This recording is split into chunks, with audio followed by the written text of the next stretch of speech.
Hello all, big பாஸில் அன்எக்ஸ்பெக்டடாக ஒரு promo வந்திருக்கு. நம்ம ஸ்ருதிகா கண்ட்ரோல் பண்ண முடியாத அளவுக்கு வந்து அழுதுட்ருக்காங்க. என்ன ஆச்சு ஸ்ருதிகாவுக்கு? இன்றைக்கி லைவ் எபிசோட்லலாம் வந்து ஸ்ருதிகாவும் சும்முவும் நல்லா தான் இருந்தாங்க. இன்ஃபேக்ட் மண்டே எபிசோட்லையாக இருக்கட்டும் சரி, அவங்க 2 பேரும் நல்லா தான் பேசிகிட்டு இருந்தாங்க. ஸோ மண்டே எபிசோடில் வந்து நாமினேஷன் ப்ராசஸ் இருந்தது. சிம்முக்காக ஸ்ருதிகா தான் வந்து விட்டு கொடுத்தாங்க. நானே நாமினேஷன் போகிறேன்னு சொல்லிட்டு விட்டு கொடுத்தாங்க. ஆனால் அப்போவே வந்து கரண் கிட்ட சொல்லிட்டு இருந்தாங்க, ஸ்ருதிகா பண்ணுற ஃபேவர் வந்து எனக்கு பிடிக்கல. அதாவது இந்த மாதிரி ஃபேவர் வந்து நான் அக்செப்ட் பண்ணுறது எனக்கு பிடிக்கல. அந்த மாதிரி ஒரு பேச்சு இருந்தது கரண் கிட்ட. ஸோ கரணும் வந்து ஸ்ருதிகாவோட இந்த மூமெண்ட்டை வந்து இவ வந்து கேம் பிளானுக்காக பண்ணுறாளா இல்லை நிஜமாலுமே பண்ணுறாளான்னு ஒரு டவுட்டோடு தான் வந்து பார்த்தாங்க.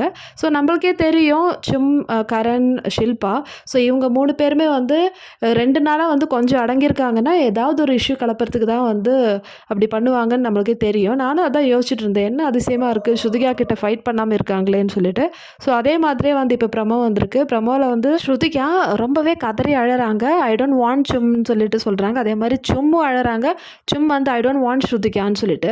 ஸோ 2 பேருக்கும் ஒத்து போகலன்னா எதுக்கு இந்த ஃப்ரெண்ட்ஷிப் தான் வந்து நான் எப்போவுமே புலம்பிட்டு இருப்பேன். அதே மாதிரி தான் இருக்குது இப்போது. அதுக்கப்புறம் ஸ்ருதிகா போயிட்டு கிட்ட பேசணும்னு சொல்லிட்டு கேட்கும்போது அங்கே திக்விஜய், ஷில்பா, ஈடன்லாம் இருக்காங்க. ஸோ அவங்க வந்து இல்லை இப்போ நீ பேச வேணாம் அப்படின்னு சொல்லிட்டு சொல்கிறாங்க. அப்படி என்னதான் நடந்திருக்குன்னு சொல்லிட்டு நம்மளுக்கு கெஸ் பண்ண முடியலை. ஸோ இன்றைக்கி நைட்டு லைவில் தான் இந்த விஷயம் நடக்க போகுது.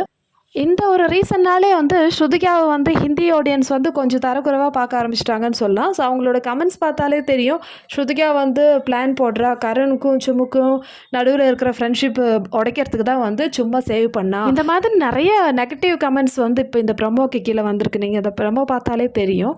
ஸோ ஒரு நைட்லேயே வந்து ஸ்ருதிகா வந்து இந்த அளவுக்கு வெறுக்கப்பட்டவங்க ஆயிட்டாங்களான்னு கேட்டால் எனக்கு தெரியாது என்ன நடந்திருக்குன்னு சொல்லிட்டு. ஸோ இந்த எபிசோட் பார்த்துட்டு அதோட ரிவ்யூ வந்து நான் போடுறேன். எனிவே லைவில் ஸ்ருதிகா இந்த அளவுக்கு வந்து மனசுடைஞ்சு அழறது பார்க்குறதுக்கு நம்மளுக்கு ரொம்பவே கஷ்டமாக இருக்குது. நம்மளுக்கு தெரியும் ஸ்ருதிகாவோட கேரக்டர் எப்படின்னு சொல்லிட்டு. இந்த ஹிந்தி ஆடியன்ஸு அவங்களுக்கு வந்து ஸ்ருதிகாவை தெரியாது. இந்த ப்ரோக்ராமில் தான் வந்து ஸ்ருதிகாவே பார்த்துருக்காங்க. ஸ்ருதிகா தாங்க முடியாமல் பகாவை கட்டிப்பிடிச்சி அழுதுன்னு இருக்காங்க. ஸோ என்ன நடக்குதுன்னு சொல்லிட்டு நம்ம வெயிட் பண்ணி பார்க்கலாம் மக்களே.